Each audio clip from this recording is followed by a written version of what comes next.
अस्सलाम वालेकुम students, this is Nadia Tahir और आज हम पढ़ने जा रहे हैं अपनी शॉर्ट स्टोरी नंबर 7 जिसका नाम है द यूज़ ऑफ फोर्स और इसको लिखा है विलियम कार्लोस विलियम्स ने। विलियम कार्लोस विलियम्स जो थे वो एक अमेरिकन राइटर, पोएट और बाय प्रोफेशन एक डॉक्टर थे। ये जो स्टोरी है although it is a type of fiction mean के इमेजिनेटिव स्टोरी है, लेकिन क्योंकि वो एक डॉक्टर थे तो हम एज्यूम कर सकते हैं कि हो सकता है इसी किस्म का कोई एक्सपीरियंस या इससे मिलती जुलती कोई कहानी उनके नज़रों के सामने से गुजरी हो जिसको उन्होंने नरेट कर दिया हो। इस स्टोरी में हमें बेसिकली 3 थीम्स नज़र आती हैं। The first theme is justifiable use of force.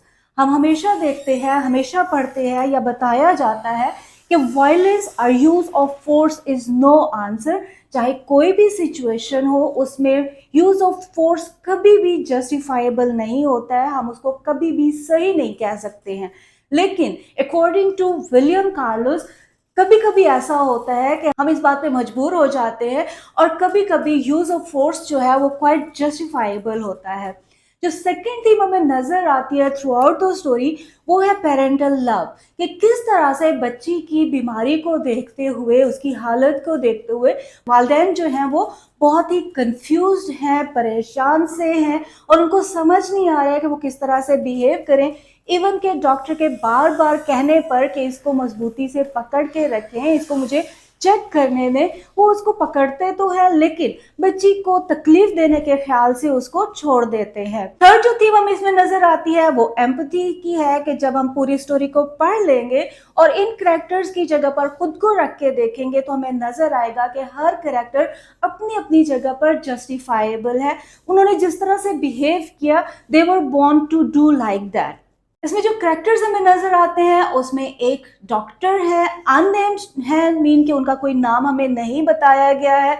Secondly इसमें पेरेंट्स हैं, ऑल्सन फैमिली का जिक्र है जिसमें हस्बैंड एंड वाइफ हैं, both are apologetic, well mannered and humble. जो बच्ची है, छोटी सी है, उसका नेम एक ही बार स्टोरी में आया है, दैट इज मैथिल्डा।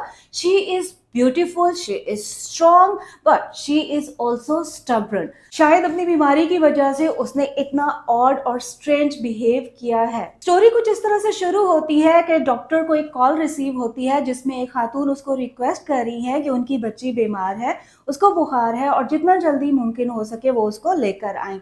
डॉक्टर जब उस एड्रेस पे पहुंचता है तो उसकी मुलाकात एक खातून से होती है जो कि टॉल है बट क्वाइट अपोलोजेटिक है। बार बार वो माजरत कर रही है कि हमने आपको यहाँ आने की तकलीफ दी, इसके लिए हम माजरत खा हैं। और फिर चलते चलते वो उसको बताती है क्योंकि सर्दी बहुत ज़्यादा है, डैम्प एनवायरनमेंट है, इसी वजह से हमने उसको किचन में रखा हुआ है ताकि उसको गर्म रखा जा सके। जब वो किचन में जाता है तो देखता है कि बच्ची जो है अपने वालिद की गोद में लेटी हुई है।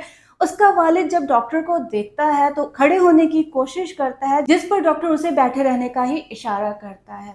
वो वालिदैन से पूछने की कोशिश करता है कि मसला क्या है, बीमारी क्या है, लेकिन जो पेरेंट्स हैं वो बहुत ही कंफ्यूज नज़र आ रहे हैं, वरीड हैं और कुछ भी इतनी ज़्यादा इंफॉर्मेशन उसको नहीं दे पाते हैं। सिर्फ इतना बताते हैं कि उसको जो है 3 दिन से बुखार है और हमने घर में जो भी पॉसिबल था वो तमाम मेडिकेशन हम कर चुके हैं। इस पे डॉक्टर जो है वो उसकी मदर से पूछता है कि क्या इसका जो गला है वो दर्द करता है। इस पे मदर जवाब देती है कि मैंने देखने की कोशिश ज़रूर की थी लेकिन मैं ऐसा नहीं कर सकी और ना ही इसने हमें कहा है कि इसका गला दुखता है। डॉक्टर जो है प्रोफेशनल वे में उस बच्ची को बुलाते हुए कहता है, पुचकारते हुए कहता है कि कम ऑन मैथिल्डा, इधर मेरे पास आओ और मुझे जो है अपने गले का मुआयना करने दो, अपना गला चेक करने दो कि क्या ये दर्द करता है या नहीं करता है। इसकी रीज़न ये थी कि वहाँ पर उस एरिया में डिफ्थेरिया की जो बीमारी थी वो फैली हुई थी और काफ़ी सारे बच्चे जो थे इसमें मुब्तला भी थे और कुछ एक की जो थी वो डेथ भी हो चुकी थी। और पेरेंट्स और डॉक्टर अपेरेंटली यही सोच रहे थे लेकिन वो एक दूसरे को इस बारे में बात नहीं कर रहे थे। लेकिन बच्ची का जो बिहेवियर था that was quite cold, study eyes के साथ उसको देख रही थी, नफरत भरी आंखों से देख रही थी, लेकिन उसके चेहरे पे कोई भी एक्सप्रेशन नहीं था। उसका चेहरा जो था वो तेज तेज सांस लेने की वजह से और बुखार की वजह से बिल्कुल सुर्ख पड़ा हुआ था, लेकिन उसने डॉक्टर की किसी बात का जवाब नहीं दिया। इस पर डॉक्टर जो है वो कुर्सी को करीब करते हुए फिर से उससे गला दिखाने को कहता है और बच्ची अचानक दोनों हाथों से उसकी आंखों की तरफ झपटती है, जिसकी वजह से उसकी जो ऐनक है वो उड़कर दूर फर्श पर जा गिरती है। इस बात पे जो मदर हैं वो एम्बैरेस्ड हो जाती हैं, उस बच्ची को डाँटना शुरू कर देती हैं और उसको कहती हैं कि देखो कितना अच्छा इंसान है, वो तुम्हें कोई तकलीफ़ नहीं देने वाला, लेकिन तुमने उसके साथ क्या कर दिया है। ये जो नाइस मैन है और हर्ट का जो लफ्ज़ है, डॉक्टर कहता है कि मुझे ये बहुत ही अजीब लगता है, क्योंकि एक बच्ची है जिसका मैंने मुआयना करना है और she is afraid of me, वो मुझसे पहले ही डरी हुई है और हर्ट का जो लफ्ज़ है वो बाकी चीज़ों को छोड़कर सिर्फ उसी को फ़ोकस करेगी और मज़ीद खौफ़ज़दा हो जाएगी। इस सिचुएशन पे मैंने वालिदैन को पूरी डिटेल बताई कि किस तरह से खुन्नाक की जो बीमारी है, वो ख़तरनाक साबित हो सकती है और मुझे लगता है कि ये बच्ची भी इसी बीमारी में ही मुब्तला है और इसको कन्फ़र्म करने के लिए मुझे इसका जो है वो प्रॉपर चेकअप करना पड़ेगा। लेकिन ये मैं उस वक़्त तक नहीं करूँगा जब तक कि पूरी ज़िम्मेदारी आप लोग नहीं लेते हैं या मुझे इजाज़त नहीं देते हैं कि मैं इसको इस तरह से चेक कर लूँ। जब सिचुएशन उनके ऊपर क्लियर होती है तो वो फिर उसको इजाज़त देते हैं। इस पे डॉक्टर जो है उनको कहता है कि कोई उसको चिपटा-सा स्पैचुला या एक चम्मच ला के दिया जाए। वो चम्मच या स्पैचुला जो है वो बच्ची के मुँह में डालता है और उसको मोलर तक लेकर जाता है। लेकिन इससे पहले कि डॉक्टर कुछ देख पाता, बच्ची ने अपने दाँतों को सख्ती से बंद कर लिया और उसको उस वुडन स्पैचुला को बिल्कुल तोड़-फोड़ के रख दिया और इसके किसी टुकड़े के लगने से उसके मुँह से खून बहना भी शुरू हो चुका था।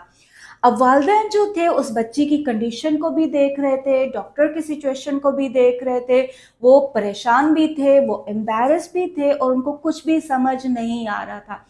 अब जो डॉक्टर जो था वो कहता है कि मैं खुद भी बियॉन्ड रीज़न हो चुका था, मैं अपने टेम्परामेंट को लूज़ कर चुका था और मुझे गुस्सा आ चुका था, क्योंकि पेरेंट्स जो थे वो बार-बार मेरे और उस बच्ची के दरमियान इंटरफेयर कर रहे थे। वो बच्ची को मेरी बात समझने ही नहीं दे रहे थे और बच्ची जो थी वो मुसलसल हिस्टेरिकली जो थी वो चीखे जा रही थी, पागलों की तरह से यही कहे जा रही थी कि मुझे दर्द हो रहा है, मुझे छोड़ दें। और इस बात पर वालिदैन जो थे वो और ज़्यादा परेशान हो जाते थे। डॉक्टर कहता है द बैटल बिगेन, जंग शुरू हो चुकी थी। जो एंगर जो था उसने मुझे ओवरवेल्म कर दिया था। अब वो बच्ची जो थी मुझे अपने दुश्मन की तरह से लग रही थी और मेरा दिल कर रहा था कि मैं इसको एक ही हमले में चीर-फाड़ के रख दूँ। मतलब कि वो अपने गुस्से में बिल्कुल पागल हो चुका था। वो ये भूल चुका था कि सामने जो है वो एक पेशेंट है, एक बच्ची है और उसके साथ उसके पेरेंट्स हैं। उसने सख्ती से उसके वालिद को कहा कि इसके हाथों को पकड़ के रखो और फिर अपने एक हाथ से उस बच्ची का सर पकड़ता है और दूसरे हाथ से वो जो स्पैचुला था वो अंदर करता है और इतना अंदर करता है कि वो बच्ची गैग करती है और उसने जल्दी से अपना जो है मुंह बंद करने की कोशिश की, लेकिन इस टाइम में इस वक़्त में डॉक्टर जो था उस चीज़ को देख चुका था। जो टॉन्सिल्स थे वो बिल्कुल वाज़ेह तौर पे नज़र आ रहे थे और उस पर एक मेम्ब्रेन बनी हुई थी, एक झिल्ली बनी हुई थी, मीन कि वो बच्ची डिप्थीरिया का शिकार हो चुकी थी। इसी वजह से उसको इतना तेज़ बुखार भी था। आखिरकार जो डॉक्टर है वो उस बच्ची को चेक करने में कामयाब हो जाता है और बच्ची जो है वो अपनी आँखों में शिकस्त भरे आँसुओं से उसको नफ़रत और गुस्से से देख रही है। डॉक्टर को बाद में रियलाइज़ होता है कि ये काम वो 1 घंटे बाद दोबारा जाकर भी कर सकता था, लेकिन वो मानता है कि उस वक़्त गुस्से में आकर वो अपनी सोचने-समझने की सलाहियत को ख़त्म कर चुका था। इसमें जो मॉरल लेसन हमें नज़र आता है वो ये है कि we should not forget our moral, our professional duty when we are under stress, when we are confused, when we are worried और व्हेन वी आर एंग्री। तो ये थी हमारी आज की स्टोरी नंबर 7। उम्मीद करते हैं कि आपको ये अच्छे से समझ आ गई होगी। अपना फीडबैक हमें ज़रूर दीजिएगा और ये ज़रूर बताइएगा कि हम किस तरह से इसको मज़ीद इम्प्रूव कर सकते हैं। मिलते हैं नेक्स्ट वीडियो में नए टॉपिक के साथ। टिल देन अल्लाह हाफ़िज़।